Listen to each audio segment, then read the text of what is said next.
32 ساڵ تێدەپەڕێت بەسەر ڕاگواستنی قەزای پشدەر. کارژەمی بەعز تەواوی دانیشتوانەکەی بۆ ئۆردوگا زۆرە ملەکانی هەردوو پارێزگای هەولێر و سلێمانی ڕاگواست. ترسی ڕژێمی بەعز لە دانیشتوانی سنووری قەزای پشدەر وای کردبوو کە چەند ساڵێک پێش ڕاگواستن و لە 24 چواری 1974 قەڵاتزەی بردومان کردو. لە 24 چواری 1982 بۆ یادکردنەوەی کارەساتی ساڵی 1974 دانیشتوانی قەڵاتزەی خۆپیشاندان و ڕاپەڕینیان دژی ڕژێم بەرپا کرد. بەڵام ڕژێمی بەعز هەرزوو ڕاپەڕینەکەی سەرکوت کرد کە بەهۆی بردومان و ڕاپەڕینەکەوە سەدان هاوڵاتی شەهید و بریندار بوون. قۆناغی یەکەمی ڕاگواستن لە دانیشتوانی گوندەکانی بناری قەندیل بە زۆرەملێ لەلایەن ڕژێمی بەعز لە ساڵی 1970 دەستی پێکردو.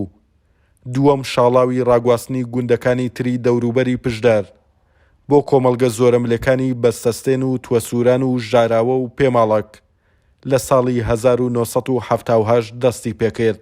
دوایین قۆناغی ڕاگواستنی زۆرەملێ لە سنووری قەزای پشدەر لە 26/6/1989 بوو کە قەزاکە بە تەواوی کرا بە ناوچەی قەدەغە کرا و دانیشتوانەکەی بە زۆرەملێ ڕاگوێزران بۆ ناوچەکانی دەوروبەری هەردوو پارێزگای هەولێر و سلێمانی.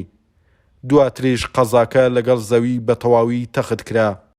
لە دوای ڕاپەڕینە مەزنەکەی 5 ئازاری 1991 و ڕزگاربوونی تەواوی کوردستان لەدەست ڕژێمی بەعز بەشێکی زۆری دانیشتوانی قەزای پشدەر گەڕانەوە بۆ سنوورەکەیان و جارێکی تر ناوچەکانی خۆیان ئاوەدان کردەوە.